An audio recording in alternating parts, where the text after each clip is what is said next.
ओं गं गणपतये नमः। ओं सं सरस्वत्यै नमः। ओं गं गुरुभ्यो नमः।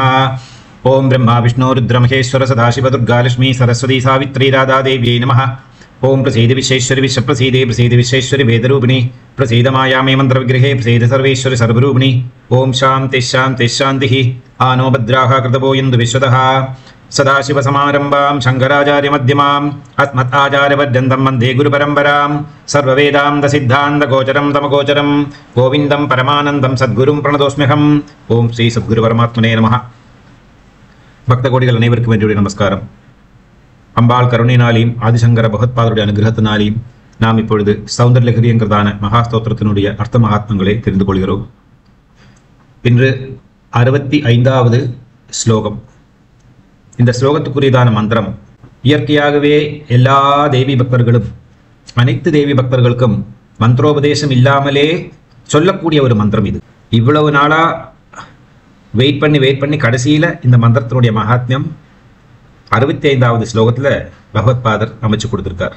இந்த ஸ்லோகத்துக்கு அபரிமிதமான சக்தியும் உண்டு. அதனாலேயே ரொம்ப முக்கியமான ஓம் பராசக்தி நமஹா அப்படிங்கிறதான மந்திரம் எப்படியோ அதுபோலவே ரொம்ப முக்கியமான மகாமந்திரம் ஓம் ஸ்ரீ மாத்ரே நமஹா. ஓம் ஸ்ரீ மாத்ரே நமஹா. ஸ்ரீ மாத்ரே நமஹான்னு சாதாரணமாக எல்லாருமே இந்த கடிதங்கள்ல எழுதுறதுக்கு முன்னாடி ஒரு புள்ளியார் சொல்லி போட்டுட்டு ஓம் ஸ்ரீ மாத்ரே நமஹான்னு எழுதுவா. சாதாரணமாக தேவி பக்தர்கள் எல்லாம், வைஷ்ணவர்கள்லாம் ஸ்ரீராமஜெயம் எழுதுவா. இல்லைன்னா அவங்க குறிப்பிட்ட தெய்வங்களுடைய பெயரை முதல்ல எழுதி அதன் பிறகுதான் நலம் விசாரிக்கிறது. அப்புறமா கடிதத்தினுடைய உண்மையான பொருளை வந்து விளக்கம் பண்றதெல்லாம் அப்படிதான் இருக்கும். இங்க பகவத்பாதர் 65வது ஸ்லோகத்துல மந்திரத்துல ரொம்ப சிறப்பான ஒரு மந்திரம் இது ஸ்ரீமாத்ரே நமஹ. லலிதா சஹஸ்ரநாமத்துல முதல் மந்திரமே ஸ்ரீமாதா ஸ்ரீ மகாராஜ்னி ஸ்ரீமத் சிம்ஹாசனேஸ்வரி நமஹ அப்படிங்கிற அந்த ஸ்ரீமாத்ரா அப்படிங்கிறதான் அந்த ஸ்ரீமாதா தேவியினுடைய மகாமந்திரத்தை தான் இந்த ஸ்லோகத்துக்கு கொடுத்திருக்கார். ஸ்லோகத்தின் ஜபமத்தினால என்ன பலன் கிடைக்கும் அப்படின்னா அனைத்திலும் வெற்றி. எந்த ஒரு காரியத்தை செய்கின்ற பொழுதும் அதில் வெற்றி கிடைப்பதற்கு இந்த மந்திரம் உபயோகமாகிறது. அதாவது குறிப்பிட்ட ஒரு விஷயத்தை மட்டும் நாம் சாதித்துக் கொள்ள வேண்டும் அப்படின்னு பார்த்தோம்னா அதுக்கு லிமிட்டட் அப்படின்னு அர்த்தம், அதுக்கு பரிமிதி இருக்கு. இந்த ஸ்லோகத்துக்கு பரிமிதியே இல்லை. பவுண்டரிலெஸ், இன்ஃபினைட்டா இருக்கக்கூடியதான, லிமிட்லெஸ்ஸா இருக்கக்கூடியதான, என்ன கிடைக்குமோ அது, என்ன வேணுமோ அது, அப்பேற்பட்டதான ஒரு ஸ்லோகத்துக்கு இதை விட ஒரு சிறப்பான மந்திரத்தை அவரால் தேர்ந்தெடுக்க முடியுமா? அதனால்தான் ஸ்ரீமாத்ரே நமஹா அப்படிங்கிறதான மந்திரத்தையே இந்த ஸ்லோகத்துக்கு அமைத்து கொடுத்திருக்கார். ஸ்லோகத்தில் எதை பற்றி பாராட்டுகிறார் அப்படின்னா பரமேஸ்வரனுடைய அம்பாளுடைய நிர்மால்ய சிறப்பை பற்றி பேசுகிறார். அம்பாளுடைய நிர்மால்யம் பலது உண்டு. ரொம்ப முக்கியமான நிர்மால்யம் என்பது வந்து தாம்பூல உச்சிஷ்டம், தாம்பூல கமலம். சுமங்கலிகளுக்கு வந்து தாம்பூலம் ரொம்ப முக்கியம். சுமங்கலி அப்படின்னா உலகத்தில் ரொம்ப பெரிய ஒரு சக்தி ஒரு சுமங்கலி. அந்த சுமங்கலிக்கு வந்து பலவித லட்சணங்களை சொல்லியிருக்கா. அதுல ஒண்ணுதான் அவர்கள் அருந்தக்கூடியதான தாம்பூலம். வெற்றிலையினால உண்ணுகின்றதான ஒரு உணவுதான் தாம்பூலம். வெற்றி இங்க பலவிதமான வெற்றிகள் உண்டு. ரொம்ப முக்கியமான ஒரு வெற்றி ஒரு சுமங்கலிக்கு, ஒரு பெண்ணுக்கு தன் கணவனை வெல்லுகிறது தான் பெரிய வெற்றி. ஆகவே வெற்றிலை சாப்பிடுவதனால நல்ல வெற்றியை அடைய முடியும். பல விஷயங்கள்ல வெற்றி கிடைக்கும். உடம்பினுடைய ஆரோக்கியத்துக்கு வெற்றிலை ரொம்ப முக்கியமானது. அப்போ உடம்பினுடைய ஆரோக்கியத்தை வெல்லுவதற்கும் வெற்றிலை உபயோகமாகும். கணவனை வசீகரித்து கணவனுடைய இன்பத்துக்கு பாத்திரமாகறதுக்கு வெற்றிலை ரொம்ப உபயோகமாகும். வாய் நாற்றம் துர்நாற்றம் எல்லாம் இருக்கக்கூடியவர்களுக்கு வந்து வெற்றிலை சாப்பிடுவதனால அவர்கள் அதிலே இருந்தெல்லாம் தப்பித்து விடுவார்கள். இப்படி வெற்றிலைக்கு பலவிதமான மகாத்மம் இருக்கு. அதுல சுமங்கலிகளுக்கும் மட்டுமே வெற்றிலை ரொம்ப சுமங்கலி அப்படின்னாலே ஒரு பெரிய மகா தத்துவம். ஒரு சுமங்கலியினுடைய உடம்புல அவ அணிந்து கொண்டிருக்கக்கூடியதான ஒவ்வொரு பொருள்களும் அங்கங்களுக்கும் ஒவ்வொரு தேவதைகள் குடிகொள்கிறார்கள். ரொம்ப முக்கியமாக சொல்லப்போனால் 7 முக்கியமான தத்துவங்கள் ஒரு சுமங்கலியின் உடம்பில் இருக்கு. அவள் அதை அணிந்து கொள்வதனாலையும் அவளிடம் அந்த சக்தி அந்த ரூபத்தில் இருக்கிறதுனாலையும் அந்த சுமங்கலிக்கு பெரிய சக்தி இருக்கு. ஒரு திரிகாலஜானியான பிரம்மஜானியான ஒரு மகர்ஷியால என்னத்தை தெரிந்து கொள்ள முடியுமோ அது ஒரு சாதாரணமான உத்தமியான ஒரு சுமங்கலியால அடைய முடியும். சுசீலா அப்படிங்கிறதான ஒரு சுமங்கலி சூரிய பகவானுடைய பிரயாணத்தை நிறுத்தி விட்டு விட்டார். கௌசிகன் அப்படின்னு அவருடைய கணவனுக்கு பேர். இதுக்கு முன்னாடி நான் சொல்லி தந்திருக்கேன் அந்த கதையை. சூரிய கதையே வந்து அவளால நிறுத்த முடிஞ்சது. சாவித்ரி தேவி என்பவள் தன் கணவனான சத்யவானுடைய உயிரை யமதமராஜனிடமிருந்து திரும்ப பெற்றார். ஆகவே சுமங்கலிக்கு பலவிதமான சக்திகள் உண்டு. அதுல சுமங்கலி என்பவளுக்கு வந்து ரொம்ப முக்கியமானது மங்கல்ய சூத்திரம், வர்ண ஆபா அப்படின்னா வஸ்திரம். வர்ணம், மஞ்சள் வர்ணம், சிவப்பு வர்ணம் போன்றதான வர்ணங்கள் இருக்கக்கூடியதான வஸ்திரங்களை அணிந்து கொள்வதற்கு சுமங்கலிக்கு தான் அதிகாரம். அசுமங்கலியாக இருக்கக்கூடியவள் வந்து ஸ்வேத வர்ணத்தில் இருக்கக்கூடியதான வெண்மையான வஸ்திரத்தை உடுத்து வாழ வேண்டியதான ஒரு சம்பிரதாயம். இதெல்லாம் மனுசாஸ்திரத்தின்படி பல சாஸ்திரங்களையும் சொல்லியிருக்கு. அதுக்கான பலவிதமான காரணங்கள் உண்டு. அதை சொல்ல வேண்டியதாக இடமல்ல இது. அதனால நான் அதை பற்றி பேசுகிறேன். ரொம்ப முக்கியமானது தாலி, மங்கல்யாபரணம், சுமங்கல்யாபரணம். நாகதேவி இருக்காளே, சர்ப்பங்களுக்கெல்லாம் மாதாவாக இருக்கக்கூடியவள் நாகதேவி. நாகதேவி தான் ஒரு சுமங்கலியின் கழுத்துல சுமங்கல்யாபரணமாக தாலியாக அமைந்திருக்காள். அதுக்கு அடுத்ததாக ரொம்ப முக்கியம் வஸ்திரம். ஒரு பெண்ணுக்கு வந்து வஸ்திரம், ஆடை ரொம்ப முக்கியம். வஸ்திரத்தினால தன்னுடைய மானத்தை காப்பாற்றிக் கொள்ள வேண்டும். ஆகவே வஸ்திரம் என்பது வந்து சரஸ்வதி தேவியே வந்து வஸ்திரமாக இருக்காள் ஒரு பெண்ணினுடைய உடம்புக்கு. எல்லாருக்கும் தெரியும் சரஸ்வதி தேவி என்பவள் வெண்மை. இதுக்கு முன்னாடி ஸ்லோகத்தை நம்ம கற்றுக்கொண்டு வந்த விஷயத்தை. வெண்மையான அந்த சரஸ்வதிக்கு மஞ்சள் வர்ணம் அல்லது சிவப்பு வர்ணம் எப்படிப்பட்டதான வர்ணம் எப்படி உருவாகிறது பராசக்தியினுடைய ஜிஹ்வாகிரத்தில் உட்காந்து நாக்கில் உட்காந்து நம்ம தெரிஞ்சுட்டோம் போன ஸ்லோகத்தில். ஆகவே உள்ள வெண்மையாக இருக்க வேண்டும் பெண்ணுக்கு, வெளியே வர்ணமாக இருக்க வேண்டும். அதனால மஞ்சள் வர்ணம் இருக்கக்கூடியதான வஸ்திரம் ஒரு சுமங்கலிக்கு ரொம்ப ஊந்தது. அதற்கு அடுத்ததாக மஞ்சள் குங்குமம். மஞ்சள் குங்குமம் போட்டுக்கொள்வது ரொம்ப முக்கியம். சுமங்கலியானவள் ஒரு பொழுதும் நெற்றியில வந்து மஞ்சள் குங்குமம் இல்லாமல் இருக்கக்கூடாது. மஞ்சள் குங்குமம் என்பது வந்து கனகதுர்கா தேவியாக, துர்காதேவி தான் மஞ்சள் குங்குமம் வடிவத்தில் ஒரு சுமங்கலியினர் உடம்புல உட்கார்ந்துருக்கா. அடுத்ததாக அவர்கள் சூடிக்கக்கூடியதான மலர்கள், வாசனை பொருந்தியதான மலர்களை சூடிக்கொள்கிறார்கள். இந்த மலர்கள் எல்லாமே வந்து நட்சத்திர தேவதைகள். கோடிக்கணக்கான நட்சத்திரங்கள் இந்த பிரபஞ்சத்தை சுற்றி இருக்கு. பிரபஞ்சத்துக்கு மேலே இருக்கவர்கள்லாம் நட்சத்திர மண்டலம், அதுக்கு கீழே தான் சூரிய மண்டலம் இருக்கு. அதுக்கப்புறமா தான் நம்மளுடைய அந்த பிரபஞ்சம், அதுக்கப்புறமா தான் பூமிலோகம் எல்லாம் வருது. ஸோ மஞ்சள் குங்குமமாக இருக்கக்கூடியவள் கனகதுர்கா, துர்காதேவி. நட்சத்திர தேவதையாக இருக்கக்கூடியவர்கள் மலர்கள், அவர்கள் சூடிக்கொள்ளக்கூடியதான மலர்கள். அடுத்ததாக கண்ணுக்கு மை, கண்மஷி. இது நிறைய நம்ம படிச்சுட்டோம். 2-3 ஸ்லோகங்களில் வர்ணிச்சார் பகவத்பாதர் சௌந்தரலஹரியில. அவங்க கண்ணுக்கு இட்டுக்கக்கூடியதான மஷி இருக்கல்லவா, மை, அது காளி தேவியாக இருக்கக்கூடியவள். காளிதான் இந்த கண்மஷியாக வடிவெடுத்து அந்த வடிவத்தில் ஒரு சுமங்கலின் உடம்பில் உட்கார்ந்து இருக்கா. அதற்கு அடுத்ததாக பலவிதமான ஆபரணங்கள் போட்டுக்கொள்கிறார்கள். பரசுராமர் வந்து அம்பாளுக்கு வந்து 48 விதமான ஆபரணங்களை வியாக்கியானம் செய்கிறார். 48 விதமான ஆபரணங்களை போட்டுக் கொண்டிருக்காள் தேவி அம்பாளுடைய திரு உடம்புல. அதுபோல பெண்கள் அணிந்து கொள்ளக்கூடியதான அணிகலங்கள், அதாவது பலவிதமான ரத்ன ஆபரணங்கள் என்பவர்கள் வந்து எல்லாம் தேவதைகள், தேவி தேவர்கள் வந்து ஒரு சுமங்கலியோட உடம்புல வந்து ஆபரணங்களுடைய வடிவத்தில் உட்கார்ந்து இருக்கா. ரொம்ப முக்கியமான ஒன்று திருமண நேரத்தில் போட்டுக்கொள்ளக்கூடியது மெட்டி. பாதங்களில் வந்து மெட்டி ஒரு பெண்ணுக்கு போடுற வழக்கம். திருமணமானா மெட்டி போட்டுக்கிற வழக்கம். மெட்டி என்பது வந்து மகிஷாசுரமர்தினி தேவி. மகிஷாசுரமர்தினி தேவி தான் பெண்களுடைய பாதங்களில் பாத விரல்கள் இருக்கக்கூடியதான மெட்டி ஸ்வரூபம். மகிஷாசுரமர்தினி தான் மெட்டியாக ஒரு பெண்ணினுடைய பாதங்கள் உட்கார்ந்துருக்கா. அப்போ பெண்ணினுடைய பாதத்துக்கு இருக்கிறதான மகாத்மியம் எவ்வளவு இருக்கு. எல்லாத்தையும் வெற்றி கொள்ளக்கூடியதான சக்தி மகிஷாசுரமர்தினிக்கு இருக்கு. மகிஷாசுரமர்தினி ஸ்தோத்திரத்தில் ரொம்ப பிரபாதமாக வியாக்கியானம் பண்ணியிருக்கு. பகவத்பாதரே தான் அதுவும் சொல்லி கொடுத்துருக்கார். எவ்வளவு சக்தி வாழ்ந்ததான ஒரு ஸ்தோத்திரம் அது. அடியனுக்கு அதை பற்றியும் வியாக்கியானம் பண்ணக்கூடியதான பாக்கியம் பகவத்பாதர் கொடுத்திருக்கார். இப்படிப்பட்டதான் 7 முக்கியமான மகாசக்தி தத்துவங்களால் தான் ஒரு சுமங்கலி ஜொலிக்கிறாள். ஆகவே அப்பேற்பட்டதான சுமங்கலியை வந்து நமஸ்காரம் செஞ்சோமானா பலவிதமான புண்ணியங்கள் நமக்கு கிடைக்கும். பலவிதமான பாவங்கள் நம் விட்டு இருக்க முடியும். அது மட்டும் இல்லை, சுமங்கலியை வந்து தரிசனம் பண்ணுறது ரொம்ப விசேஷமானது. சகுனத்தில் அப்படி பலவிதமான சிறப்புகளோட விளங்கக்கூடியவர்கள் சுமங்கலிகள். அப்பேற்பட்டதான தீர்க்க சுமங்கலி, நித்திய சுமங்கலியாக இருக்கக்கூடியதான பரமேஸ்வரி கணவனான பரமேஸ்வரனுக்கு அன்று கொடுக்க வேண்டியதான உணவுகளை எல்லாம் கொடுத்து அம்பாளும் சாப்பிட்ட பிறகு தாம்பூலத்தை போட்டுக்கொண்டு கணவனும் மனைவியுமாக சதாசிவ குடும்பினியாக மக்களுடைய உலகத்தினுடைய நன்மைக்காக என்னெல்லாம் செய்ய வேண்டும், இப்பொழுது உலகத்தில் என்னெல்லாம் நடந்து கொண்டிருக்கிறது, இப்பேற்பட்டதான விஷயங்களை எல்லாம் சர்ச்சை செய்து கொண்டிருக்கக்கூடியதான ஒரு நிகழ்ச்சி, ஒரு சீனத்தான் பகவத்பாதர் அம்பாளுடைய திருப்பாதங்களை நமஸ்காரம் பண்ணி தலை நிவர்த்தி பார்க்குற நேரத்தில் இந்த அனுபவத்தை அவர் பார்க்கிறார். எப்பேற்பட்டதான ஒரு அனுபவம் அது. எந்த நாக்குனால சொல்லி தக்க முடியும் இந்த சுகத்தை.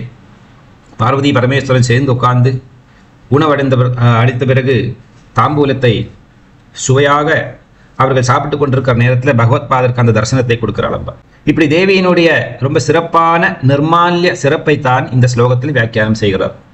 ஸ்லோகம் ஜபிக்க வேண்டியதான முறை சங்கல்பம் இருக்கே. சங்கல்பம் வந்துட்டு சர்வதோ விஜய சித்தியர்த்தம், சர்வதோ விஜய சித்தியர்த்தம் பஞ்ச ஷஷ்டி ஸ்லோகம் ஜபேது. ஜபிக்க வேண்டியதான முறை காலை நேரம் கிழக்கு அல்லது வடக்கு முகமாக அமர்ந்து 45 நாட்கள் தினந்தோறும் 1000 தரம் இந்த ஸ்லோகத்தை ஜபம் செய்து சித்தி அடையும்படியாக அமைந்து வந்தால் அவர்கள் எடுத்த காரியம் எல்லாமே தடையில்லாமல் வெற்றி பெறும். எந்த ஒரு விஷயமானாலும் அதில் வெற்றி கொள்வதற்கு இந்த ஸ்லோகம் உபயோகமாகிறது, அனுகிரகீதமாகிறது. இந்த ஸ்லோகத்துக்குரியதான சக்கரம் ஒரு விருத்தாகாரம். அந்த விருத்தாகாரத்துக்குள்ள பஞ்ச திரிகோணம், ஒரு நட்சத்திரம் ஆட்டமா பஞ்ச திரிகோணத்தை உள்ள வரைக்கிறது. அந்த பஞ்ச திரிகோணங்களுடைய கோன் இருக்கு பாருங்க, திரிகோணத்தினுடைய அந்த அக்ரம், அதுல சுத்தி இருக்கும் இந்த ரவுண்டு, இந்த சர்க்கிள் விருத்தாகாரம். அப்ப நமக்கு என்ன கிடைக்கும் அப்படின்னா, தனுஷாட்டமா இருக்கிறதான 5 கண்டம் நமக்கு கிடைக்கிறதுக்குள்ள அந்த மேலே இருக்கக்கூடிய அந்த 5 கண்டங்கள்ல ஆயிட்டு ஹ்ரீம் ஹ்ரீம் ஹ்ரீம் ஹ்ரீம் ஹ்ரீம் அப்படிங்கிறதான பீஜாட்சரங்களை எழுத வேண்டும். அதன் பிறகு இந்த பஞ்ச திரிகோணத்துக்குள்ள இருக்கிறதான ஓரோ கோணங்கள் இருக்குல்லவா, அதுல ஸ்ரீம் ஸ்ரீம் ஸ்ரீம் ஸ்ரீம் ஸ்ரீம் அப்படின்னு எழுத வேணும். நட்டு நடுவே க்ளீம் அப்படிங்கிறதான மந்திரம். இப்போ க்ளீம் ஸ்ரீம் ஹ்ரீம் அல்லது ஹ்ரீம் ஸ்ரீம் க்ளீம் அப்படிங்கிறதான பீஜாட்சர மந்திரத்தை இந்த விருத்தாகாரமான சக்கரத்துக்குள்ள எழுதி அதுல திருவிளக்கு ஏற்றி வைத்து அம்பாளை தியானம் செஞ்சு பஞ்சோபசார பூஜை செய்த பிறகு இந்த ஸ்லோகத்தை ஜபம் செய்து சித்தி அடைய வேண்டும். ஸ்லோகம் என்ன சொல்றது?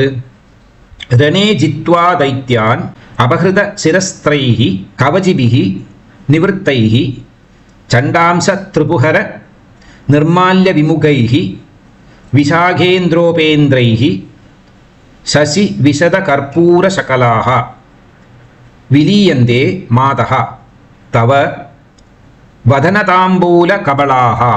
ரணே ஜித்வா தைத்யா அபஹிருத சிரஸ்திரைஹி கவஜிபிர் நிவர்த்தைச்சண்டாம்ச திரிபுரஹர நிர்மால்ய விமுகைஹி விஷாகேந்திரோபேந்திரைஹி சசி விஷத கற்பூர சகலா விலீயந்தே மாதஸ்தவ வதனதாம்பூல கபலாஹ. ரணே ஜித்வா தைத்யான், ஒரு நல்ல சீன் கிரியேட் பண்றார் பகவத்பாதர் இந்த ஸ்தோத்திரத்துல. பகவத்பாதர் பண்ணுற முயற்சி பூராவுமே நாம் இந்த ஒவ்வொரு ஸ்லோகங்களையும் ஜெபம் செய்து அதை பாராயணம் செய்து அர்த்த மகாத்மத்தோட நாம் அம்பாளை அனுபவிக்க வேண்டும் அப்படிங்கிறதான ஒரு சிந்தனையில தான் இந்த ஸ்லோகங்களை உருவாக்குறார். இதனால என்னாகும் அப்படின்னா, நமக்கு அம்பாளுடைய நெருக்கம் அதிகமாகும். அம்பாளை ஒரு தெய்வமாகவோ ஒரு பரபிரம சுரூபமாகவோ சிவசக்தியாகவோ எங்கேயோ இருக்கக்கூடியவள் அப்படிங்கிறத அந்த எண்ணத்தை மறந்து நமக்குள்ளேயே நம்மிடமே இல்லை, நாம் சக்திக்கு பக்கத்திலே உட்கார்ந்து கொண்டிருக்கிறோம், அம்பாளை நேரடியாக பார்த்து கொண்டிருக்கிறோம், அம்பாளுடைய அந்த அங்கங்களை பார்த்து ஒவ்வொரு மகாத்மங்களை தெரிந்து கொள்கிறோம். அப்படிங்கிற நேரத்தில் நமக்குள்ளேயே ஒரு சுத்தி ஏற்படுகிறது, கிளென்சிங். நம்மளுடைய சரீரம், மனசு, சூக்ஷ்ம சரீரம், ஆத்மா எல்லாம் பரிசுத்தமத்தை அடைகிறது. அந்த சுத்தியைத்தான் மோட்சம் என்று சொல்வார்கள். அந்த சுத்தி இல்லாமல் போறதுனால தான் நம்ம மோட்சம் கிடைக்காம திரும்ப திரும்ப மாயா அப்படிங்கிறதான ஒரு பிரச்சனையில மாட்டின்னு முடிக்கிறோம். இந்த மாயையில யாரு மாட்டிப்பா அப்படின்னா, ஒரு எக்ஸாம்பிள், இந்த ஈர்ப்பம் இருக்கக்கூடியதான ஒரு பொருளை நாம் வெளியே வைத்தோமானால் அது ஈரப்பசி இருந்தால் மட்டும்தான் அது தூசி ஒட்டும். ஈரப்பசி இல்லாத ஒரு பொருளை வெளியில வைத்தோமானால் எவ்வளவு தூசி பட்டாலும் அதில் ஒட்டிக்காது. அதுபோல நமக்கு அசுத்தம் என்கிறதான பாவம் செயல் அஜ்ஞானம் இருக்கிற வரைக்கும் தான் மாயை நம்மளை ஒட்டிக்கும். நம்மளிடமிருந்து அதெல்லாம் போய் நாம் சுத்தமாகி விட்டோமானால் மாயைக்கு நம்மகிட்ட ஒரு வேலை இல்லை அப்படின்னு ஓடி போயிடும். இந்த பயலை வச்சிருந்து எந்த பிரயோஜனம் இல்லை. இளம் வயசு பையனை பார்த்து ஒரு பெண் ஆசைப்படுவள், இல்லைன்னா அவங்களை கல்யாணம் பண்ணி வச்சுட்டு சௌக்கியமா இருப்பான்னு எதிர்பார்க்கலாம். ஒரு படுக்கழவன் இன்னைக்கா நாளைக்கே இருக்கிறவனை பார்த்து ஏதாவது ஒரு பெண் திருமணம் பண்ணிட்டு வாழணும் அப்படின்னு ஆசைப்படுவாங்களா? மாட்டான். நிர்பந்தப்படுத்தினா கூட முடியாது அப்படின்னு ஓடி போயிடுவாள்வா? அதுபோலவே நம்மளிடம் அசுத்தம் அஜ்ஞானம் அப்படிங்கிறதான இந்த தோஷங்கள் இருக்கிற வரையில்தான் நாம் மாயைக்கு அடிமை. நம்மிடம் இருந்து இதெல்லாம் விலகி விட்டுனா மாயைக்கு நம்மளால எந்த பிரயோஜனம் இல்லை, விட்டு ஓடிடும். அதனால மாயை பிரம்மஜானிகளை அலட்டுறது கிடையாது. அவ்வளவு சீக்கிரம் போய் விளையாட மாட்டான். ஏன்னா இவங்கள்ட்ட விளையாடி பிரயோஜனம் இல்லை. நான் சொல்ற திருமண கதை. அதுபோல ஒரு அபரிமிதமான ஒரு கற்பனை உலகத்துக்குத்தான் பகவத்பாதர் நம்மளை எடுத்து செல்கிறார். அவருடைய ஒவ்வொரு ஸ்லோகத்திலையும் அவர் பண்ணக்கூடிய அட்டெம்ப்ட் என்ன அப்படின்னா, நாம் அம்பாளை அனுபவிக்க வேண்டும். அந்த இறை சக்தியை, திவ்ய தத்துவம் அனுபவிக்க நாம் திவ்யமாகி விடுவோம். அப்படிதான் தேவனாகிறோம் கடைசியில. அப்புறமா இறைவன் கூடயே இருக்கக்கூடியதான ஒரு சூழ்நிலை ஏற்படுகிறது. இறைவனுடைய ஒரு நாளைக்கு சாயுஜ்யம் அடையக்கூடியதான ஒரு சூழ்நிலை வருகிறது. இப்படி படிப்படியாக சாதாரண மனிதனாக பிறந்த ஒவ்வொரு பக்தர்களையும் அவர்களை உண்மையான பக்தர்களாக்கி அவர்களுக்கு அம்பாளுடைய ஞானத்தை ஊட்டி அம்பாளிடம் பிரேமையை உருவாக்கி அம்பாளிடம் கொண்டு சேர்க்கக்கூடியதான ஒரு ரெஸ்பான்சிபிலிட்டி வந்து ஆதிசங்கர பகவத்பாதர் தன் தலையில வச்சு நடக்கிறார். இந்த மகாத்மாவுக்கு நம்ம எத்தனை ஜென்மா எவ்வளவு எல்லாம் நன்றி சொன்னாலும் தீருமா? அந்த ஒரு சுகத்தை தான் பகவத்பாதர் அனுபவிக்க வைக்கிறார் நம்மளுக்கு. ஆகவே ரெனே ஜித்வா தைத்யான், தேவர்களுக்கும் அரக்கர்களுக்கும் அடிக்கடி போட்டி நடக்கும். இது சாதாரண வழக்கம். இங்க தேவர் என்றால் தர்மம் என்றும் அரக்கர்கள் என்றால் அதர்மம் என்றும் எடுத்துக்கொள்ளலாம். தர்மத்துக்கும் அதர்மத்துக்கும் இந்த பிரபஞ்சம் உருவான காலத்திலிருந்து இது மடியற வரைக்கும் இருந்துட்டே தான் இருக்கு. ஊழிகாலம் வரைக்கும் இந்த பிரச்சனை இருந்துட்டே தான் இருக்கு. அதுபோலவே தேவர்கள் அப்படிங்கிறதான உருவத்துக்கும் அசுரர்கள் என்றதான உருவத்துக்கும் எப்பொழுதுமே போட்டி நடந்துட்டே தான் இருக்கு. இந்த போட்டியில வந்து ஒருவேளை தேவர்கள் வெற்றி கொள்வார்கள், சில நேரத்தில் வந்து அரக்கர்கள் வெற்றி கொள்வார்கள். இங்க இருக்கிறதான சீன் என்ன அப்படின்னா, தேவர்கள் வெற்றி கொண்ட பிறகு அம்பாளை தரிசனம் செய்வதற்காக ஓடி ஓடி ஓடி ஓடி வருகிறார்கள். அதுக்குத்தான் இங்க முக்கியத்துவம் கொடுத்திருக்கார். ஆகவே ரெனே ஜித்வா, ரணம் அப்படின்னா யுத்தம், ஜித்வா அப்படின்னா வெற்றி, தைத்யான் அப்படின்னா தைத்தர்களை வெற்றி கொண்ட பிறகு தேவர்கள் எல்லாம் கூட்டம் கூட்டமாக வெற்றியோடு திரும்பி வருகிறார்கள். அதுல ரொம்ப முக்கியமாக இருக்கக்கூடியவர்கள், எந்த ஒரு பொருளையும் எல்லாரும் ராஜா வந்து பார்க்க வருவாளா இல்லையே, முக்கியமான சில பேருக்கு மட்டும்தான் ராஜாவிடம் வந்து விஷயத்தை சொல்றதுக்கு வருவார் இல்லையா, தலைவர்கள்ட்ட. அதே போல அபகிருத சிரஸ்திரைஹி, அவங்க வந்து தங்களுடைய தலையில வைத்துக் கொண்டிருக்கக்கூடியதான கிரீடங்களை வந்து அவுத்து வச்சுட்டு வரா, அதை போட்டுட்டு வரலை. பெரியவங்களை பார்க்க போற நேரத்தில், பெற்றோர்களை குருக்களை எல்லாம் பார்க்குற நேரத்தில், நாம் என்னதான் பெரிய மேதாவியானாலும், இன்ஸ்பெக்டர் ஜெனரலானாலும் பரவாயில்லை, மினிஸ்டரானாலும் பரவாயில்லை, தலையில் இருக்கிறதான தொப்பியெல்லாம் கட்டி வச்சு தான் வந்து அவங்களுக்கு நமஸ்காரம் பண்ணுறது வழக்கம். இதுக்கு முன்னாடி ஸ்லோகங்களே நம் பகவத்பாதர் ரொம்ப அழகாக சொல்லி கொடுத்தார். ஹரிஹர பிரம்மாதி, ஹரி பிரம்மா விஷ்ணு ருத்ரன் போன்றதான அனைத்து தேவர்களும் அம்பாளுடைய பாதங்கள் நமஸ்காரம் செய்ய வைக்கிற நேரத்தில் அந்த கிரீடத்தை கட்டி வைக்கிறா. அப்படின்னு இந்த நெத்தியில அம்பாளுடைய பாதத்தினுடைய அந்த பிரபைப்பட்டு அதே கிரீடமாக ஜொலிக்கிறது அப்படின்னு, அவங்களுடைய முகத்தை பார்க்க முடியறது அம்பாளுடைய நகத்தில் அப்படின்னு இப்படியெல்லாம் வர்ணித்தார். ஆகவே இங்க அபகிருத சிரஸ்திரைஹி, சிரசிலிருந்து கிரீடங்களை அபகரிக்கப்பட்டது, மாற்றி வைத்த பிறகு அட் த சேம் டைம் கவஜிபிகி, அவங்க உடம்புல போட்டிருக்கக்கூடிய கவஜங்களோட வந்திருக்கா, கவஜங்களை கட்டி வைக்கலை. நிவர்த்தைஹி, அவங்க வந்து அம்பாளை தரிசனம் செய்ய வருகிறார்கள். யாரெல்லாம் அப்படி வருகிற நேரத்தில் என்ன நடக்கிறது நிகழ்ச்சி அப்படிங்கிறத சொல்லுகிறார். சண்டாம்ச திரிபுரஹர நிர்மால்ய விமுகைஹி, பரமேஸ்வரன் உண்ட பிறகு சிவனுடைய உச்சிஷ்ட பக்ஷணம், சிவனுடைய உச்சிஷ்டமான சர்வமும் முதல்ல அருந்துவதற்கு யோக்கியதை அதிகாரம் இருக்கக்கூடியவர் சண்டிகேஸ்வரர். பரமபக்தன் பகவான் தன்னுடைய புத்திரனாக எடுத்துக்கொள்கிறார். பார்வதி பரமேஸ்வரனுடைய புத்திரனுடைய வரிசையில் சண்டிகேஸ்வரர் வருகிறார். கணபதி, சுப்பிரமணியன், ஐயப்பன், சண்டிகேஸ்வரன் அப்படின்னு. அப்பேற்பட்டதான சண்டிகேஸ்வரனுக்கு தான் சிவப்பிரசாதத்தை, சிவ உச்சிஷ்டத்தை, சிவ நிர்மால்யத்தை முதல்ல உண்பதற்கு அதிகாரம் இருக்கக்கூடியவர்.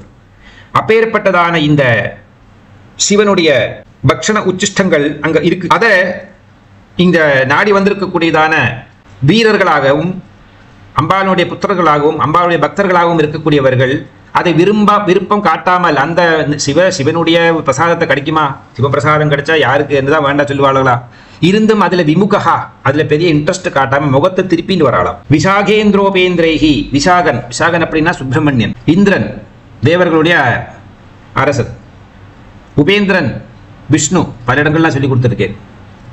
எதனால உபேந்திரனுக்கு அந்த யோகம், கஷ்யபருக்கும் அதிதிக்கும் உங்களுக்கு நான் குழந்தையாக பிறக்கிறேன் அப்படின்னு மகாவிஷ்ணு வாக்களிக்கிறார். அதுபடி வாமனாவதாரத்தில் அவர்களுடைய புத்திரனாக பிறக்கிறார். அவர்களுடைய மூத்த புத்திரன் தான் இந்திரன். இந்திரன் கூடவே இருக்கக்கூடியவர் என்பதனாலேயும் உபேந்திரன், இந்திரனோட சகோதரனாக பிறந்தவன் என்பதனாலேயும் உபேந்திரன். இந்திரன் இல்லாத நேரங்களில் இந்த பிரபஞ்சத்தை கட்டி காப்பாற்ற வேண்டிய பொறுப்பு உபேந்திரனுக்கு. Deputy prime minister, deputy chief minister அப்படிலாம் இருப்பாள், அது மாதிரி. இது மகாவிஷ்ணுவோட சேர்ந்தது. 3 திரிமூர்த்திகள் இருக்கார்கள், பிரம்மா, விஷ்ணு, ருத்ரர். பிரம்மா வந்து நாம் வந்து ரொம்ப கொஞ்சம் தான் வேண்டிக்கிறோம். இன்ஃபேக்ட் வேண்டிக்காட்டிலும் விரோதம் இல்லை. மகாவிஷ்ணுவுக்கு வந்து ஜாக்கிரதா நேரத்தில் பூராவும் மகாவிஷ்ணு தான் கட்டி காப்பாற்றுறார். அதனால அவர் வந்து அடிக்கடி நினைச்சு பார்க்கணும், பூஜை பண்ணணும், ஸ்மரணம் பண்ணிகிட்டே இருக்கணும். பரமசிவனை வந்து ஒரு திருப்தி நேரத்தில் தான் அவர் இருப்பார், மரண நேரத்தில் மட்டும்தான் வருவார் தரிசனம் கொடுக்கறதுக்கு. சில பேருக்கு காணும், சில பேருக்கு காணாது. ஆகவே அவரும் கொஞ்சம் இன்னும் நிறைய பெரிய போர்ஷனாக இருக்கக்கூடியது மகாவிஷ்ணு. அப்பேற்பட்டதான அந்த மகாவிஷ்ணு கஷ்யப மகர்ஷி அதிதி தேவிக்கு புத்தராக வாமனாக பிறந்ததுனால உபேந்திரன் அப்படின்னு பேர் இருக்கு. அப்படி உபேந்திரன், இந்திரன், விஷாகன் அப்படிங்கிறதான சுப்பிரமணியன், இவர்கள் 3 பேரும் சேர்ந்துதான் ஓடி வருகிறார்கள் அம்பாளை பார்ப்பதற்காக. சசி விசதகற்பூர சகலாகா, சந்திரனை போன்றதான வெண்மையான பச்சை கற்பூரம். இந்த பச்சை கற்பூரத்தை வந்து தாம்பூலத்தில் சேர்த்து சாப்பிட்றது வழக்கம். துர்நாற்றம் எல்லாம் போகும். பச்சை கற்பூரத்துக்கு வந்து ஆன்டிடாக்சிடன்ட் எஃபெக்ட் இருக்கிறதுனால நமக்கு தேவையில்லாததான டாக்ஸின்ஸ் எல்லாம் நம்ம உடம்புலேருந்து கழிவற வழியாக வெளியே வந்துடும். சரீரத்தை சுத்தப்படுத்தி வைக்கும். அப்படிங்க இன்றைக்கும் நான் வந்து பாயசங்கள் போன்றதான நிவேத்திய பொருள்கள் எல்லாத்துலேயும் பச்சை கற்பூரம் போடுவோம். பச்சை கற்பூரத்தை ஒரு சின்ன விளக்குக்கு மேலே ஒரு பச்சை கற்பூரத்தை வச்சோம்னா கொசு கூட வராது. டு சம் எக்ஸ்டென்ட் பாக்டீரியாஸ்லேருந்து நம்மளை காப்பாற்றும், துர்நாற்றத்திலேருந்து காப்பாற்றும். நிறைய மருத்துவ குணங்கள் இருக்கக்கூடிய ஒரு பொருள் பச்சை கற்பூரம். பச்சை கற்பூரம் 8 வாசனை பொருட்களை போட்டு வந்து தாம்பூலத்தை சாப்பிடுவார்கள். சில பேர் 5 பொருள்களை போட்டு சாப்பிடுவார்கள். அதில் முக்கியமானது இந்த பச்சை கற்பூரம், ஏலக்காய், ஜாதிக்காய் போன்றதான சுண்ணாம்பு, வெற்றிலை. அப்படி தாம்பூலத்தில் பச்சை கற்பூரத்தை எப்படி போட்டிருக்கா அப்படிங்கிறது அவர் விவரமாக சொல்றார். சசி விசத கற்பூர சகலாகா. சந்திரன், சசி அப்படின்னா சந்திரன். சந்திர பிம்பத்தை வந்து உடைச்சு போட்டா எப்படி இருக்கும்? வெற்றிலைக்குள்ள வெண்மையாக கட்டங்கட்டமாக அந்த ஒரு அழகை சொல்லுகிறார். அப்படி பச்சை கற்பூரங்களோட சேர்ந்ததான தாம்பூலத்தை பரமசிவனும் அம்பாளும் 2 பேருமே சாப்பிட்டுக் கொள்கிறார்கள். தனியாக சாப்பிட மாட்டார்கள் தாம்பூலத்தை. மனைவிதான் கணவனுக்கு தாம்பூலத்தை எடுத்து கொடுக்க வேண்டும். தாம்பூலத்தினுடைய அதிபதி மனைவிதான். தாம்பூலம் என்பது வந்து மகாலட்சுமி ஸ்வரூபம். வெற்றிலை, வில்வம் எல்லாமே மகாலட்சுமி. வில்வத்தினுடைய பின்புறத்தில் இருக்கக்கூடியது மகாலட்சுமி. வில்வத்தினுடைய மேற்புறத்தில் இருக்கக்கூடியது திரிசக்திகள், துர்காலட்சுமி, சரஸ்வதி. பின்புறத்தில் தனியாக பூராம் இருக்கிறது மகாலட்சுமி. மேலே முக்கண்ணுகளாக இருக்கக்கூடியது திரிமூர்த்திகள், பிரம்மா, விஷ்ணு, ருத்ரன். இப்பேற்பட்டது வில்வபத்திரம். அதுபோலவே இந்த வெற்றிலையில் வந்து வெற்றிலையும் மகாலட்சுமி ஸ்வரூபம். அந்த வெற்றிலையை வந்து போட்டுக்கொள்கிறார்கள். உணவுண்ட பிறகு லலிதா சஹஸ்ரநாமத்தில் தாம்பூல பூரிதமுகி தாடிமி குசுமப்பிரபாயே நமகான்னு வியாக்கியானம் இருக்கு. விலியந்தே அதை பூராவும் கடிச்சு அரைச்சு சாப்பிட்ட பிறகு அந்த தாம்பூல கபலம் இருக்கு. அதாவது இப்போ இங்கே ஒரு பெரிய உருவமாக நாம் மனசில் பாவனை பண்ணிக்கணும். அல்லது இந்த பிரபஞ்சத்தில் நமக்கு கிடைக்கக்கூடியதான அமிர்தஸ்வரூபமான தத்துவங்கள் எல்லாமே வந்து அம்பாளினுடைய இந்த கபலம்தான், தாம்பூல கபலம்தான். அது உபனிஷத்துக்காகவும் இருக்கும், வேதங்களாகவும் இருக்கும், சம்ஹிதங்களாகவும் இருக்கும், சுக்தங்களாகவும் இருக்கும், சாஸ்திரங்களாகவும் இருக்கும், ஆச்சாரங்களாகவும் இருக்கும், அனுஷ்டானங்களாகவும் இருக்கும். எல்லாமாக இருக்கிறது எல்லாமே வந்து அம்பாளுடைய தாம்பூல கபலம்தான். மாதா, மா பராசக்தி ஜெகன்மாதா அப்படிங்கிறார் பகவத்பாதர். தவ வதனாம்புல கபலாகா, உன்னுடைய முகத்திலிருந்து வெளியே இருக்கக்கூடிய வெளிவரக்கூடியதான இந்த தாம்பூல கபலம் இருக்கே. தாம்பூல கபலம் ஒன்று உச்சிஷ்டமான ஒரு பொருள், 2 அது பிரசரிக்கக்கூடியதான மனம். இதெல்லாம் சேர்ந்துதான் தாம்பூல கபலம்.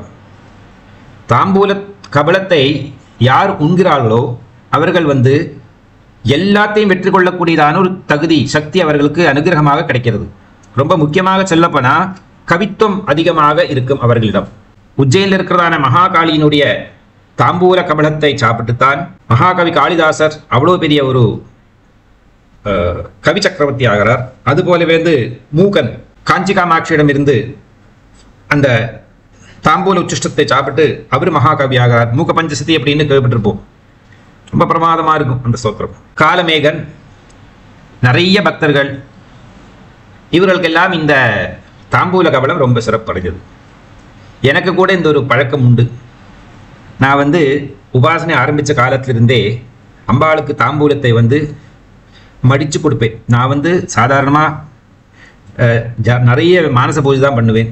ரொம்ப கொஞ்சமாக தான் வந்து பிரத்யட்சமாக பூஜை பண்ணுற வழக்கம். மானச கற்பூர தாம்பூலம் சமர்ப்பயாமின்னு நான் சொல்கிறது வழக்கம். கற்பூரம் தாம்பூலம் இல்லாத நேரத்தில், தாம்பூலம் இருந்தால் பிரத்யக்ஷ தாம்பூலம் சமர்ப்பயாமின்னு சொல்லலாம், அப்படி கொடுக்கலாம். அப்போ இந்த தாம்பூலத்தை வந்து நல்ல டைமண்ட் சைஸில் அல்லது இந்த நம்ம சவுத் இந்தியன் ஸ்டைல் இருக்கிறதான சமூசா இருக்கும் பாருங்க, அது மாதிரி திரிகோண ஸ்டைலில் பண்ணி அது மேலே இந்த கிராம்பு இருக்கே அதால் இதில் பின் பண்ண வேண்டியது. நம்ம ஸ்டேபிள் பின் பண்ணுவோம் அதே மாதிரி. அப்படி பின் பண்ணிட்டு தாம்பூல பூரிதமுகி தாடிமி குசுமப்பிரபா ஏய் நமஹ மிருகாட்சி மோகினி முக்கிய மிருடானி அப்படிங்கிறதான அந்த வரி, அந்த ஸ்லோகம் வர நேரத்தில் அம்பாளுக்கு தாம்பூலத்தினை கொடுப்பேன். அழகாக ரசனையோடு அம்பாள் இந்த ஸ்லோகத்தை கேட்டுக்கொண்டு தாம்பூலத்தை நல்லா மெம்மி மெம்மி மெம்மி அதை வந்து சமைச்சு அரைச்சி அதனுடைய கபலம் வரும். அதனுடைய ரசம், தாம்பூல ரசம். அந்த தாம்பூல ரசத்தை வந்து நான் என்னுடைய இரு கரங்களாலையும் காட்டி, வலது கரம் மேலே இடது கரம் கீழே காட்டி அம்பாளுக்கு நெருங்கி பக்கத்தில் போய் நின்று, அம்மா நீ உன்னுடைய தாம்பூல கபலத்தை என்னுடைய இந்த கரங்களில் என்னுடைய இந்த கையில் துப்பி விட்டுடும், அதை நான் வந்து சிராபம் பண்ணிக்கிறேன், அதை வந்து நான் வந்து பிராசனம் பண்ணிக்கிறேன், அதை வந்து நான் குடிச்சு விழுங்கி விடுகிறேன் அப்படின்னு சொல்லி காட்டி அந்த தாம்பூல கபலத்தை நான் தினமும் சாப்பிடுவேன். அம்பாடமிருந்து நித்திய பூஜையில் இருக்கக்கூடியதான ஒரு சம்பிரதாயம் இது. நீங்கள் எல்லாரும் இது மாதிரி செஞ்சு வாங்குவோம், எந்த தப்பும் கிடையாது. இதெல்லாம் ரகசிய உபாசனைகள், ரகசியமாக செய்ய வேண்டியதான சில பயிற்சிகள். உபாசனைகள்ல இதெல்லாம் உண்டு. எல்லாருக்கும் எல்லாம் சொல்லிக் கொடுக்க மாட்டா. ஆனால் இதெல்லாம் சொல்லிக் கொடுப்பதனால தப்பு கிடையாது. ஒன்லி ப்ராப்ளம் த மீடியம். இதெல்லாம் நேரடியாக முகமுகமாக உட்கார்ந்து சொல்லிக் கொடுக்க வேண்டிய தத்துவங்கள். நம்ம கால போகிற போக்கில் இப்போ வந்து எல்லாம் இந்த எலக்ட்ரானிக் மீடியா வழியாக கன்வே பண்ண வேண்டியிருக்கு. பரவாயில்லை, எல்லாம் இதுவும் இந்த நிலையில் நம்மளை கொண்டு வைக்க வச்சிருக்கிறதும் எல்லாம் இந்த இறைவன் தானே. அப்படி நினச்சிட்டோம்னா நமக்கு எந்த விதமான கன்ஃபியூஷனும் இல்லை, சந்தேகமும் இல்லை, அஜ்ஞானமும் வராது. அப்படி மகான்களுக்கெல்லாம் அம்பாள் வந்து அம்பாளுடைய இந்த தாம்பூல உச்சிஷ்டத்தை சாப்பிட்டு அவர்கள்லாம் பெரிய பெரிய பெரிய கவிகள், மேதைகளாகிவிட்டார்கள். இது வந்து கவித்துவத்தினுடைய மகாத்மத்தை சொல்லுகிறது. ஆனால் பகவத்பாதங்க அதுக்கு இம்பார்ட்டன்ஸ் கொடுக்கலை. அவர் என்ன சொன்னார் அப்படின்னா, இந்த தாம்பூல உச்சிஷ்டம் சாப்பிட்டவர்களுக்கு சர்வத்திலையும் வெற்றி கிடைக்கும், எல்லா விதமான ஞானமும் கிடைக்கும், அவர்களுக்கு சர்வஜனவர்களாகி விடுவார்கள் அப்படிங்கிறார். அம்பாளுடைய திருவதனத்திலிருந்து வந்ததான உபதேசங்களையே வந்து பகவத்பாதர் தனக்கு கிடைச்ச தாம்பூலமாக அவர் சாப்பிட்டுக்கிறார். இந்த தாம்பூல ரசத்தை பகவான்கள் மகாத்மாக்கள் சொல்லக்கூடியதான உபதேசங்களை எல்லாம் நாம் தாம்பூல கபலம் கொண்டு ரசித்துக் கொள்ள வேண்டும், அதை புஜித்துக் கொள்ள வேண்டும், அதை உண்ண வேண்டும். அப்படியானால் நமக்கு வந்து சாரீரிகமாகவும் மானசீகமாகவும் சூக்ஷ்ம வடிவத்திற்குரியதான ஆத்ம ஜீவ வடிவமாகவும் எல்லாத்திலையும் வந்து ஒரு சுத்தம், பரிசுத்தி ஏற்படுகிறது. இப்படி ஒரு மகத்துவம் இந்த தாம்பூலத்தில் இருக்கு. இப்போ என்ன சொல்லி வர்றார் அப்படின்னா, போருக்கு போய் வரக்கூடியவர்கள் யாரெல்லாம், இங்கே ரொம்ப முக்கியமாக எல்லா சேனைகளையும் சொல்லலை, சேனைக்கு தலைவர்களாக இருந்ததான சுப்பிரமணியன் தேவசேனாபதி, அப்பேற்பட்டதான சுப்பிரமணியன், அவர்களுக்கெல்லாம் அரசராக இருக்கக்கூடியவர், தேவர்களுக்கெல்லாம் அரசராக இருக்கக்கூடியதான இந்திரன், மகாவிஷ்ணு, இவர்கள் 3 பேர்களும் அவசரமாக அம்பாளை பார்க்கறதுக்காக ஓடி வராங்க. யுத்தம் முடிச்சு வெற்றி அடைந்த பிறகு ஓடி வருகிறார்கள். எதற்காக வரா அப்படின்னா, அம்பா கிட்ட இருந்து இந்த தாம்பூல உச்சிஷ்டத்தை பருவதற்காக, வாங்கி சாப்பிடுவதற்காக. இங்க என்ன ஒரு டிராமாட்டிக் சீனரியா கொண்டு வரார் பகவத்பாதர் அப்படின்னா, அதுக்கு பக்கத்துல தான் பரமேஸ்வரன் வந்து சாப்பிட்டு நல்ல ஏப்பத்தை விட்டு அவருடைய உச்சிஷ்டங்களை எல்லாம் அங்கே வச்சிருக்கார். அது சிவப்பிரசாதம், பரபிரம்மஸ்வரூபத்தினுடைய சிவப்பிரசாதம். சிவப்பிரசாதம் கிடைச்சா அதை சாப்பிட்றதை விட்டுட்டு வேற யாராவது எதையாவது சாப்பிட்றதுக்கு விரும்புவார்களா? சாதாரணமாக மாட்டா. ஆனா இங்க இவா விமுகா, அதுல ஒரு கொஞ்சம் விதமான ஸ்ரத்தையும் கொடுக்காமல் அதை அப்படியே முகத்தை திருப்பி வரா அம்பாட்ட. 2 விஷயங்கள் இங்க ரொம்ப தெரிஞ்சுக்க வேண்டியிருக்கு. ஒன்று, சிவனுக்கு எப்போ எந்த மூடில் இருக்காருன்னு யாராலையும் தெரியாது. சிவகோபத்துக்கு ஆளாயிட்டா எல்லாம் போயிடும். அவங்களுக்கு நல்ல பழக்க வழக்கமெல்லாம் உண்டு, நல்லா எல்லாருக்கும் தெரிஞ்ச விஷயம். அப்போ இவருக்கு எந்த மூடு இருக்கார், எப்படி இருக்கார், இதெல்லாம் பார்த்துவான பண்ணுறதுக்கு இது ஒரு விஷயம். 2வது வந்து சிவப்பிரசாதத்தினுடைய உச்சிஷ்டத்தை சாப்பிட்றதுக்கு முதல் அதிகாரி சண்டிகேஸ்வரர். அப்போ சண்டிகேஸ்வரர் சாப்பிட்டாச்சா இல்லையா இவாளுக்கு தெரியாது. இவா வெளியிருந்து வரவா, இங்கே வீட்டுக்குள்ளே என்ன சமாதி நடந்திருக்கா அவளுக்கு தெரியாது. அந்த ஒரு காரணத்திலாரையும் விலகுகிறார்கள். 3வது ஒரு காரணம், ஒரு ஜீவாத்மா சிவனை அடையணும் அப்படின்னு ஆசைப்படுறது. ஆனால் தாயார் வழியாகத்தான் சிவனை அடைய வேண்டும் அப்படின்னு விரும்புகிறார்கள். பராசக்தி எல்லா உபாசனைகளும் சக்தி உபாசனை தான் உலகத்தில். இப்போ சக்தி என்ன சொல்லியிருக்கா அப்படின்னா, சிவஞான பிரதாயின்னே நமஹா, என் வழியாக நீ என் கணவனை அடையலாம். நேரடியாக என் கணவன் அணைய புறப்பட்டாயானா ஒருவேளை உனக்கு ஆபத்து ஏற்படும். ஏன்னா அவர் அந்த பரபிரம்மஸ்வரூபமான அந்த பரமேஸ்வரன் மகாருத்ரன் வேற. அவர் எப்போ எந்த நிலைமையில் இருக்காருன்னு யாராலையும் தெரிஞ்சுக்க ஒரு கஷ்டம். அம்பாலே அவருடைய முகத்தை பார்த்து பாவத்தை பார்த்து எல்லாம் தான் பேசுவார் அப்படின்னு பல இடங்களில் ட்ராமாட்டைஸ் பண்ணி வர்ணிக்கிறார் காளிதாசர் கூட. இப்போ இது நம்ம தெரிந்து கொண்டிருந்தோம் அப்படின்னா, இந்த ஒரு காரணங்களாலேயும் அவர்கள் விமுகராக இருந்தார்கள். அதில் இன்ட்ரெஸ்ட் காட்டாமல் அம்பாட்ட. இப்போ வந்து ஒரு சின்ன மாணவன் அல்லது மாணவி ஸ்கூலுக்கு போயிட்டு வரா, பள்ளிக்கூடத்தில் திரும்பி வர நேரத்தில் ஓடி வந்து தன்னுடைய தாயாரைத்தான் கட்டிப்பிடித்து கொண்டு விஷயங்களை சொல்ல வேண்டும் அப்படின்னு விரும்பி வருவார்கள். எப்பேற்பட்டதான அந்த மாணவர்கள் மாணவி அப்படின்னு பார்த்தோம்னா, பள்ளிக்கூடத்தில் ஏதோ ஒரு போட்டி நடக்கிறது, அதில் வெற்றி பெற்றார்கள். இவர் அந்த வெற்றியினுடைய செய்தியை சொல்வதற்காக ரொம்ப அவசரமாக எப்படா அந்த பள்ளிக்கூடத்தில் இன்னைக்கு பெல்லடிப்பா ஓடி போடலாம் அப்படின்னு வெயிட் பண்ணிட்டு இருப்பான். ஓடி வந்து தாயும் தந்தையும் பக்கத்தில் உட்கார்ந்துருந்தா கூட முதல்ல வந்து தாயை தான் கட்டி அணைத்து தாயிடங்கிட்ட தான் இந்த விஷயத்தை சொல்ல விரும்புவார்கள். குழந்தைகளுக்கு தெரிஞ்ச ஒரு சைக்காலஜி, 2 ரீசன் அங்கேயும். ஒன்று, தந்தை வந்து எந்த மூடில் இருக்கார், எப்பேற்பட்டதா நிலையில் இருக்கார் அப்படின்னு குழந்தைகளுக்கு ஜட்ஜ் பண்ணுறதுக்கு ஆயிட்டில்லை. சில நேரம் குழந்தைகள் வந்து நேரம் அப்பா போய் கட்டி பிடிச்சோம்னா அப்பா தள்ளி விட்டுருவார். சில நேரம் சொல்லுவார், ஏன்பா வெளியே போட்டு வந்திருக்கே, உடம்புல இவ்வளோ அசிங்கமாக இருக்குது, உனக்கு தூசியெல்லாம் இருக்குது, அப்படியே வந்து என்ன தொடரே பாரு, நான் இப்போ நேரத்தை இங்கே ஆஃபீஸ்க்கு போனோம், இன்னும் உனக்காக நம்ம புதுசான ட்ரெஸ் எல்லாம் தெரிஞ்சு பண்ணிருக்க முடியுமா, இப்படி ஒரு வேளை சொல்லலாம். இன்னொரு விதமாக சொல்லலாம், பாரு மூஞ்சியெல்லாம் அசிங்கமாக இருக்குது, மூக்கிலேருந்து வழிஞ்சிட்டு இருக்கு, என்னோட சட்டக்கட்டையெல்லாம் நாசமாக போயிடுது. அப்படி குழந்தை எந்த பாவனையோட வருது, எப்படி வருது, அந்த குழந்தையினுடைய முகத்திற்கிறதான பாவம் என்ன, இதெல்லாம் ஒன்றும் தந்தைக்கு முதல்ல கண்ணில் படாது. தந்தையை பொறுத்த வரைக்கும் குழந்தை உயிரோடு இருக்குது, சந்தோஷமாக இருக்குது, வீட்டுக்கு திருப்பி வந்தாச்சு, இனி எல்லாம் அம்மா பார்த்துப்பா, அவ்வளோதான். ஆகவே குழந்தைகள் வந்து அதாவது சிவனிடம் போகிற நேரத்தில் நியம நிஷ்டைகள், ஆச்சார அனுஷ்டானம் என்னெல்லாமோ தேவை. அம்பாளான தாயாரிடம் போவதற்கு இந்த நியம நிஷ்டைகள் எதுவும் தேவையில்லை. அம்மானு கூப்பிட்டா போரும். அந்த வார்த்தையே பரிசுத்தமான பிரணவ மந்திரத்துக்கு சமம். அதில் ஆவும் மாவும் இருக்குது. வேற என்ன வேணும்? உகாரம் வந்து மௌனஸ்வரூபமாக இருக்குது. அப்படி அம்மா அப்படின்னு சொன்னாலே போரும், அது பிரணவ மந்திரத்துக்கு சமம். அந்த பிரணவ மந்திரம் தான் பிரம்மம். அதே நேரத்தில் தாயை கட்டி அணைத்து கொண்டு அந்த குழந்தை தன்னுடைய வெற்றியை சொல்லி வர நேரத்தில் என்ன பண்ணுவா? அப்படி வாழ்ந்தம்மா முதல்ல வாரி அணைத்துக் கொள்கிறாள். குழந்தையினுடைய உடம்பு அசிங்கமாக இருக்கா, தூசிப்பட்டு இருக்கா, இல்லை எச்சல் இருக்கா, இல்லை அதில் ஏதாவது இது வேற ஏதாவது பிரச்சனை இருக்கா, மூக்கிலேருந்து வழிஞ்சிட்டு இருக்கா, இது எதுவும் பார்க்கறது இல்லை. முதல்ல வந்து அந்த குழந்தை வந்ததுமே கட்டி அணைத்து அந்த நெற்றியில ஒரு முத்தம் கொடுத்து சொல்லா கண்ணா எப்படி இருக்கா நீ அப்படின்னு, அடுத்தது என்ன சொல்லு அப்படின்னா, முதல்ல சாப்பிடு, அதுக்கப்புறம் எல்லாம் பேசிப்போம் வா அப்படின்னு அந்த குழந்தையை உணவளிக்கிறதுக்காக கூட்டி செல்கிறார். இது தாயார். இந்த தாய் பாசம், இந்த தாயினுடைய மகத்துவம் பிரம்மாதிகளாக இருக்கக்கூடியவர்களுக்கு கூட தெரியும். இந்த ரகசியத்தை யாராலையும் மறைக்க முடியாது. உலகத்தில் பிரபஞ்சத்தில் இருக்கக்கூடியதான ஒரு நியமம். ஆகவேதான் இவங்க 3 பேர் முதல்ல வந்து அம்பாளுடைய அந்த பிரசாதத்தை அல்லது தாம்பூல உச்சிஷ்டத்தை சாப்பிடுவதற்காக ஓடி ஓடி வருகிறார்கள். 2, நாம் எப்பொழுதும் வந்து வெற்றி அடைந்த திரும்பி வர நேரத்தில் அந்த வெற்றியினுடைய செய்தியை சொல்வதற்கு தங்களுடைய முக்கியமான ஆராதனா ரூபமாரோ, அது தாயாகட்டும், தந்தையாகட்டும், குருவாகட்டும், அவர்களிடம் தான் முதல்ல சொல்ல வேண்டும் அப்படின்னு ஆசைப்பட்டு ஓடி வருவோம் அல்வா. முருகப்பெருமானுக்கு பெற்ற தாய், ஆகவே அவர் வந்து விட்டார். இந்திரன் தேவர்களுக்கெல்லாம் குரு, தேவர்களுக்கெல்லாம் ராஜா, அதனால அவரும் வந்து விட்டார். அது மட்டும் இல்லாமல் இந்திரனுடைய குருவாகவும் இருக்காள் தேவி. பல இடங்கள்ல தேவியினுடைய உபதேசம், தேவி கீதை, குரு கீதை அப்படிலாம் இருக்கு. இந்திரனுக்கு உபதேசம் செய்து நல்ல புத்தியை கொடுத்தாள் தேவி. அதனால இந்திரனுக்கு குருவாக இருக்கக்கூடியவள். அவர் குருஸ்தானத்தில் வந்து தொடர விரும்புகிறார். மகாவிஷ்ணு வந்து தன்னுடைய சகோதரி சிவாம்சம் அல்லது சக்தியாம்சம் புருஷரூபமாக இருக்கக்கூடியதான் விஷ்ணு. நான் முதல்லையே சொல்லியிருக்கேன், பரமேஸ்வரன் உடம்பிலிருந்து 4 உருவம் வெளியே வருது அப்படின்னு. அதில் புருஷ உருவம் தான் மகாவிஷ்ணு. ஆகவே மகாவிஷ்ணுவும் சொல்ல வந்திருக்கார். இவங்க 3 பேரும் வந்து அந்த அம்பாளுடைய தாம்பூல உச்சிஷ்டத்தை வந்து பிரசாதமாக விரும்பி சாப்பிடுகிறார்கள் அப்படிங்கிறதான தத்துவத்தை சொல்லி, அதுலேயே வந்து பரமேஸ்வரனுடைய உச்சிஷ்டமான நிவேதத்தை வந்து திரும்பி கூட பார்க்காம அதுக்கு அவங்களுடைய விமுகத்தை காட்டி அம்பாளுடைய உச்சிஷ்டத்தை வந்து சாப்பிட விரும்பினார்கள் அப்படிங்கிறதான தத்துவத்தை பகவத்பாதர் ரொம்ப அழகாக எடுத்து சொல்லுகிறார். இப்போ இதில் இருக்கிறதான தத்துவம் ரொம்ப விசேஷமானது. அதாவது அவருடைய கிரீடத்தை அவர்கள்லாம் கயட்டி விட்டுட்டு சட்டை, அதாவது யுத்தத்துக்கு போட்டிருக்கக்கூடியதான அந்த கவச்சங்கள் தான் இருக்க, அதையெல்லாம் போட்டுக்கொண்டு தான் வந்திருக்கா.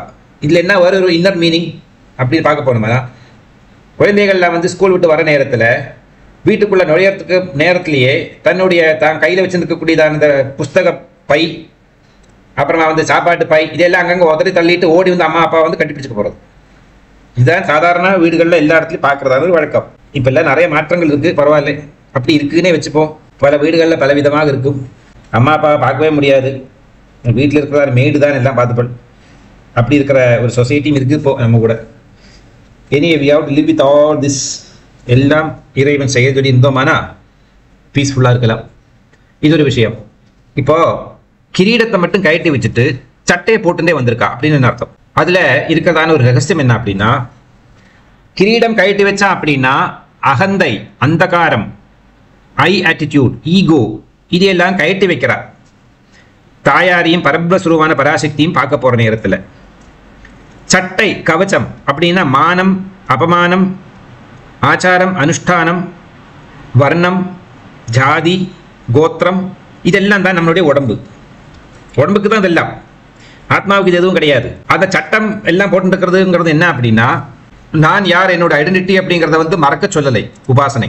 அதெல்லாம் இருக்கட்டும். பராசக்தியை வந்து அனுபவிக்கிறதுக்கு, பராசக்தியினுடைய அந்த தாம்பூல கபலத்தை உண்பதற்கு தேவையான ஒரே ஒரு குவாலிஃபிகேஷன் என்ன அப்படின்னா, நான் அப்படிங்கிறது என்னுடையது அப்படிங்கிறதான அகங்காரத்தை விலக்கி, மற்ற எதவானா நீ போட்டுக்கோ, நீ எந்த ஜாதியில பிறந்துக்கோ, பணக்காரனாக இருக்கலாம், ஏழையாக இருக்கலாம், சுத்தனாக இருக்கலாம், அசுத்தனாக இருக்கலாம், பாபியாக இருக்கலாம், புண்ணியவானாக இருக்கலாம், மந்திரம் தெரிஞ்சவனாக இருக்கலாம், மந்திரம் தெரியாதவனாக இருக்கலாம், வேத சிரோமணியாக இருக்கலாம், வேத சூன்யனாக இருக்கலாம், சத்தியவானாக இருக்கலாம், அசத்தியவானாக இருக்கலாம், என்னெல்லாம் உலகத்தில் இருக்க எல்லாம் இருந்துக்கட்டும். Everything you can wear, nothing to worry about it. But ego, நான் அப்படிங்கிறதான அந்த அகங்காரத்தை மட்டும் விலக்கு. அதன் பிறகு எங்கிட்ட வா, உனக்கு நான் தத்துவ ஞானத்தை வாரி அளிக்கிறேன், கொட்டுறேன் அப்படிங்கிற. அருணகிரி அந்த கோபுரத்திலிருந்து கீழே விழ முயற்சி பண்ணார். சுப்பிரமணியர் வந்து காப்பாற்றி அருணகிரிக்கு வந்து நாக்கில் பிரணவ மந்திரத்தை எழுதி உபதேசம் பண்ணி கொடுத்தார். இதெல்லாம் ஒரு கைண்ட் ஆஃப் தாம்பூல கபலந்தான். இறைவன் நமக்கு கொடுக்கறது எல்லாமே வந்து ஒரு பிளெஸ்ஸிங்ஸ் அல்லவா? அப்போ அவருடைய வாழ்க்கையை அவர் உன்னதமாக்கி பெரிய ஒரு கவியாக்கி அவர் வந்து என்னெல்லாம் ரச்சனை பண்ணார் பகவானை பற்றி புகழ்ந்து. அதுபோல ஒரு சாதகன் என்பவன் வந்து என்ன சட்டவன்னா போட்டுக்கலாம். அதாவது வர்ணத்தினுடைய சட்டை, கோத்திரத்தினுடைய சட்டை, எஜுகேஷனுடைய சட்டை, பணத்தினுடைய சட்டை, பெருமையினுடைய சட்டை, என்ன சட்டை வேணா போட்டுக்கோ, அதெல்லாம் ரிமூவ் பண்ண வேண்டாம், நோ நீட். பட் ஒரு விஷயத்தை நிச்சயமாக ரிமூவ் பண்ணலாம். எது அப்படின்னா, இந்த அகங்காரம், அகந்தை அப்படிங்கிறதான நான் என்கிறதான அந்த நெகட்டிவ் ஐ ஆட்டிடியூடை வந்து, அந்த ஐ கான்ஷியஸ்னஸை வந்து அதை மட்டும் கழட்டி வச்சுட்டு அம்பாளிடம் யாரெல்லாம் அடைக்கலம் வருகிறார்களோ அவர்களுக்கெல்லாம் பராசக்தி வந்து வாரி அளிக்கிறார் தன்னுடைய அனுகிரகத்தை.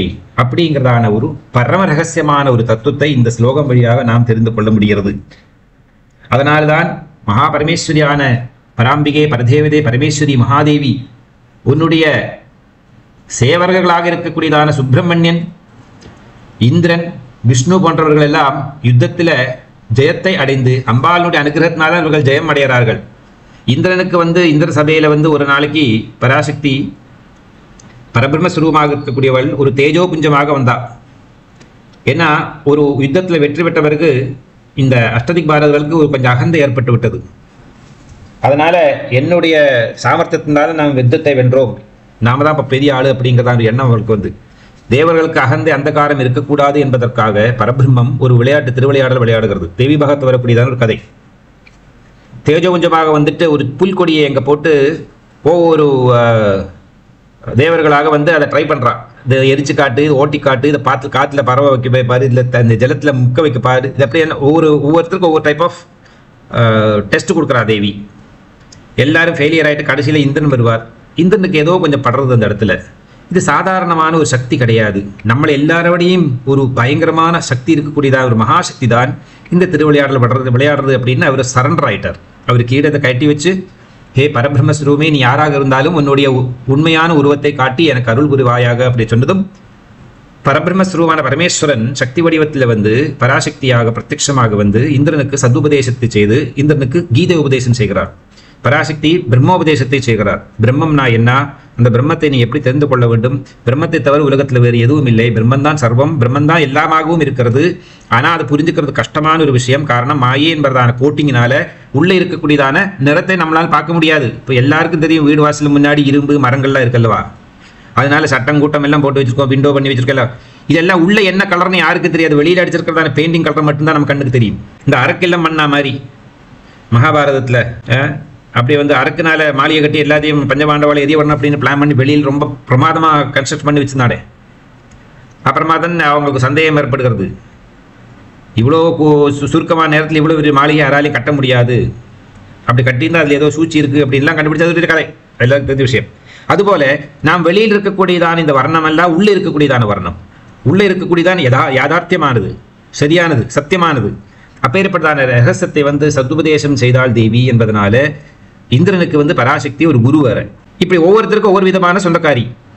அப்படி அவ இங்க எல்லாருமே வந்து சேர்ந்து அம்பாளுடைய திருவடியில வந்து சரணாகதி அடைந்து, அம்மா உன்னுடைய அனுகிரகத்தினால்தான் நாங்கள் இந்த இந்த போரில் வெற்றி அடைந்தோம் அப்படின்னு சொல்லுவதற்காக ரொம்ப அவசரப்பட்டு ஓடி வருகிறார்கள். இல்ல வர போட்டி என்னன்னா யாரு முதல்ல வந்து இந்த தாம்பூல கவலத்தை சாப்பிடுவார்கள். சுப்பிரமணியனான குழந்தை அப்படிங்கிறதான கேர் ஆஃப்ல அம்பாள் வந்து சுப்பிரமணியனுக்கு கொஞ்சம் ப்ரிஃபரன்ஸ் கொடுப்பாளா?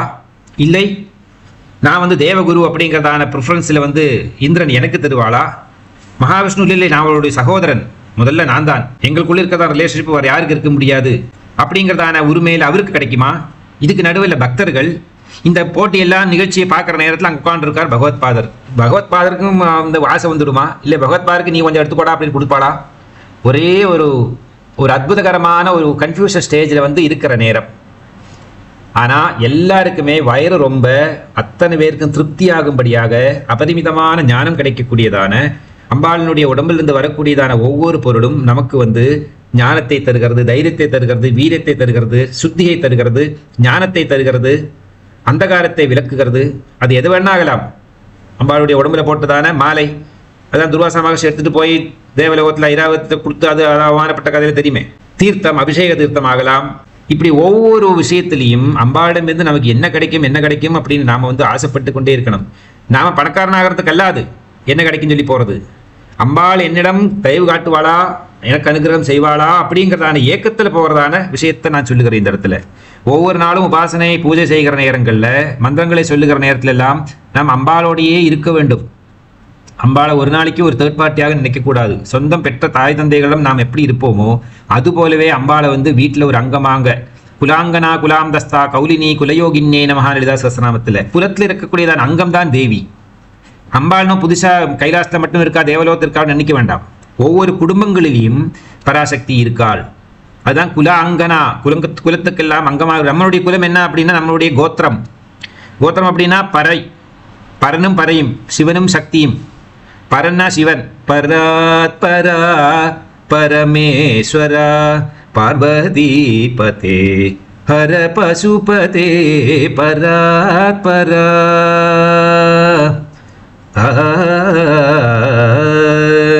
அப்படி பரன் சிவன், பறை அப்படின்னா ஸ்திரீ, அதுதான் பராசக்தி. அப்படி பரனும் பறையும் சேர்ந்துதான் பராபரமாக இருக்கக்கூடியதான பரம்பரை. 7 தலைமுறைகள். நமக்கு தலைமுறை எங்கே இருக்குது அப்படின்னா நம்மளுடைய ஜீன் தான். நம்மளுடைய ஜீன், அதாவது நம்மளுடைய டிஎன்ஏ இருக்கு பாருங்கோ, அதுதான். அந்த டிஎன்ஏ இருக்கிறதான மகத்துவம் என்ன? ஜீவாத்மா. இந்த ஜீவாத்மா என்பது வந்து என்னது? சக்தி வடிவமானது. ஜீவன் சிவன், ஆனால் ஜீவனுடைய வடிவம் சக்தி.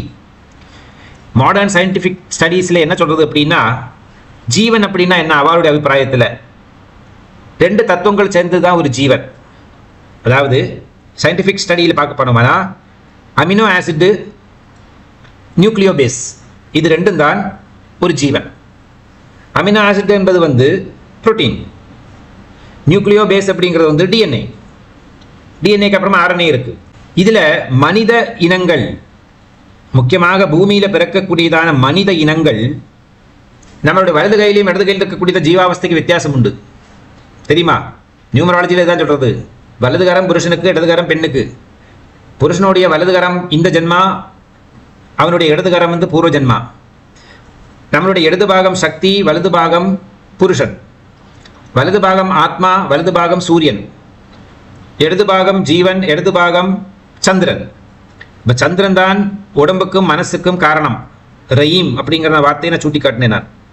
சொத்து, ரயீம் அப்படின்னா சொத்துங்கிற அர்த்தமும் உண்டு, சம்பத்து அப்படிங்கிற அர்த்தம் உண்டு. நம்மளுடைய உடம்பு என்பது ஒரு சொத்து அல்லவா? இந்த உடம்பு சொத்து எங்கிருந்து வருது? சந்திரனுடைய அனுகிரகத்தினால. சந்திரன் அனுகிரகம் எப்படி வருது? பெண்களுக்கு வந்து மாத முறை அப்படிங்கிறதா 28 நாளில் ஒரு தடவை.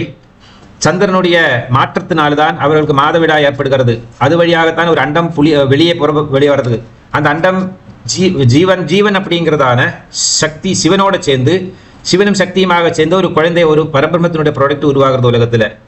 அப்போ இதை ஒரு ரகசியத்தை வந்து இந்த மாடர்ன் சயின்ஸே கண்டுபிடிச்சு கொடுத்துருக்கு. எப்படின்னா 99%, அதாவது பொதுவாக ஜீவன் வந்து இடது கையில் இருக்கக்கூடியதான, லெஃப்ட் ஹேண்டில் இருக்கக்கூடியதான அமினோ ஆசிட் எடுத்துத்தான் ஜீவன் உடம்புல உருவாகிறது. பூமியில் இருக்கிறதான அத்தனை ஜீவராசிகளுடைய இடது கையில் இருக்கிறதான தத்துவம் தான் அவங்களுடைய ஒரிஜினல் ஜீவாவஸ்தையினுடைய மகத்துவத்தை தெரிஞ்சுக்க முடியாது. அதாவது சக்தி தான் சர்வம். சக்தி வழியாகத்தான் இந்த உலகத்தில் இருக்கிறதான சமஸ்த விஷயங்களை நம்மளால் தெரிஞ்சுக்க முடியும். வைகரி ரூபா அப்படிங்கிறதான தேவி பரா பஷ்யந்தி மத்தியமா வைகரி. இல்லவா? வைகிரி ஸ்வரூபமாக இருக்கிறது, மாதிருகா வர்ணஸ்வரூபமாக இருக்கக்கூடிய மாதிருகா அப்படின்னாலே அக்ஷரங்கள், மாடல்ஸ். வர்ணம் அப்படின்னா வர்ணம், கலர். ஒரு ஒரு ஒரு ஊரில் பராசக்தியை வந்து நான் இதுக்கு முன்னாடி சொல்லியிருக்கேன். நான் அவங்க வந்து அம்பாளை இந்த அக்ஷரஸ்வரூபமாகத்தான், லலிதா சகஸ்ரநாமத்தினுடைய அக்ஷரஸ்வரூபமாகத்தான் அங்கே பூஜை பண்ணுறா. அவங்க வந்து அவர் வந்து ஒரு கடிதம் அனுப்பியிருந்தார் எனக்கு. நம்ம லலிதா சகஸ்ரநாமத்தினுடைய உபன்யாசத்தை கேட்டு ரொம்ப சந்தோஷமா இருக்கு, நாங்கள் தினமும் போட்டுக்கப்போம் கோவிலில் அப்படின்னு. அவர் சொல்றார், நீங்க இந்த கோவிலுக்கு வாங்கோ, எங்களோட கொஞ்சம் இருந்து கொஞ்சம் விஷயங்கள் எல்லாம் சொல்லித்தாருங்கோ. You are most welcome to our village. எங்களோட ரொம்ப சின்னதான ஒரு கிராமம் அப்படின்னு ரொம்ப சந்தோஷமாக இருந்தது கேட்டப்போ. அக்ஷர லலிதாம்பிகா அப்படின்னு பேர் அந்த தேவிக்கு. அவங்க வந்து பராசக்தியுடைய மாதிருகா அக்ஷரம் 51 அக்ஷரம் இருக்கு அப்படின்னு நம்ம சொன்னோம் அல்லவா இதுக்கு முன்னாடி ஸ்லோகங்கள்ல. அந்த மாதிருகா வர்ணரூபிணியாக இருக்கிறதா பரமேஸ்வரி. அப்படி சர்வம் உலகத்துல தேவி மயம்தான், தேவி தான் சர்வமாக இருக்கா அப்படின்னா. தேகம் இருக்கிற, தேகம் இருந்தால் தான் நமக்கு கான்டாக்ட் இருக்குமே. தேகத்தினோட எல்லாம் ஆட்சி பண்ணுகிறதான அந்த தேவனுக்கு இருக்க இடம் கொடுத்தது தேகி. அப்போ நம்முடைய உடம்பு தான் இந்த பிரம்மாண்டத்துக்கு சமமான ஒரு பொருள் தான் நம்மளுடைய உடம்பு. பிரம்மாண்டத்தில் என்னெல்லாம் சம்பவ விகாசங்கள் நடக்கிறதோ அதெல்லாம் நம்மளுடைய உடம்பில் நடக்கிறது. அது காய்ச்சலாகட்டும், இல்லை சளியாகட்டும், இல்லை வேற ஏதாவது நோயாகட்டும், எல்லாம் பிரம்மாண்டத்தில் என்னெல்லாம் நடக்கிறதோ அதே மாதிரி நம்ம உடம்பு நடக்கிறது. அப்பேற்பட்டதான ஒரு பரம ரகசியத்தை பகவத்பாதர் என்ன சொல்றாரு அப்படின்னா, ஒரு சாதகன்ங்கிறதான முறையில நீ யாராகவோ இருக்கலாம். அதனால தான் உலகத்திலேயே ரொம்ப பேர் சரிய உபாசனை எது? ஸ்ரீவித்யா உபாசனா. ஸ்ரீவித்யா உபாசனா பிராமணனுக்கு மட்டுமல்ல, சண்டாளனுக்கும், இல்லை அதை விட நீ மோசமான ஒருத்தனுக்கும் தேவி உபாசனை பண்ணலாம், ஸ்ரீவித்யா உபாசனை பண்ணலாம் அப்படின்னு பராசக்தியை நேரடியாக சொல்றான். வசின்யாதி வாக்தேவர்களே சொல்றான். மற்ற உபாசனைகளுக்கு எல்லாம் நிஷ்டை உண்டு, ஆச்சாரங்கள் உண்டு, அனுஷ்டானங்கள் உண்டு. இப்படி எல்லாம் இருந்தால் தான் அவங்களெல்லாம் மட்டும்தான் பண்ணலாம், அப்படிலாம் நியம நிஷ்டைகள்லாம் உண்டு. சக்தி உபாசனைக்கு எந்த நியம நிஷ்டையும் இல்லை. குழந்தைக்கு தீட்டு இருந்தாலும் இல்லாட்டாலும் தாய் வந்து கட்டிப்பிடிச்சவள். ஆச்சாரம் இருந்தாலும் அனுஷ்டானம் இருந்தாலும் எது இருந்தாலும் ஒன்றும் கவலைப்படுறதுக்கு இல்லை. ஸோ அம்பாளை தியானம் பண்ணுறதுக்கு, பூஜை பண்ணுறதுக்கு, புரஸ்தரணம் பண்ணுறதுக்கெல்லாம் எந்த நியம நிஷ்டைகளையும் நாம் எத்தையும் பார்க்க வேண்டாம். சதா சர்வ நேரமும் அந்த பராசக்தியினுடைய ஸ்ரீமாத்திரை நமஹா, மாதவியை நமஹா, பார்வத்தியை நமஹா, க்ளீங்காரியை நமஹா, பராசக்தியை நமஹா, பவானியை நமஹா, பவானித்வம் தாசேமயி. இந்த ஸ்லோகத்தை எப்பவும் ஞாபகம் வச்சுக்கணும். அப்படி அம்பாளுடைய திருநாமத்தை சதா சர்வகாலமும் சொல்லிட்டே என்ன வேணா பண்ணலாம். எந்த காரியங்கள் பண்ற நேரத்திலையும் அம்பாளுடைய அந்த நாமங்களை, திருநாமங்களை வாயாரா சொல்லிட்டே இருக்கு. அம்பாளே சொல்றா அப்படின்னு முன்னாடி ஸ்லோகத்தை கத்துட்டோம். அதனால நாம் சொல்றதும் பெரிய ஒரு விஷயமோ இல்லை ஃபேவரோ கிடையாது, நம்ம டியூட்டி இது. இப்படி சர்வஞானத்தையும் நம்மளால் அடைய முடியும், சர்வ விஷயங்களையும் வெற்றியை அடைய முடியும், எல்லா ஞானமும் நம்மளிடம் கைகூடும் அப்படிங்கிறதான தத்துவத்தை இந்த ஒரு ஸ்லோகம் வழியாக பகவத்பாதர் நமக்கு சொல்லிக் கொடுத்தார். பிரணேஜித்வா தைத்யான் அபஹிருதசிரஸ்தைஹி கவஜிபிர் நிவృத்தைச்சண்டாம்ச திரிபுரஹர நிர்மால்ய விமுகைஹி விசாகேந்திரோபேந்திரைஹி சசி விசத கற்பூர சகலா விலீயந்தே மாதஸ்தவ வதன தாம்பூல கபலாஹ. சர்வம் ஜெகதம்பார்ப்பணமஸ்து. ஹரி ஓம்.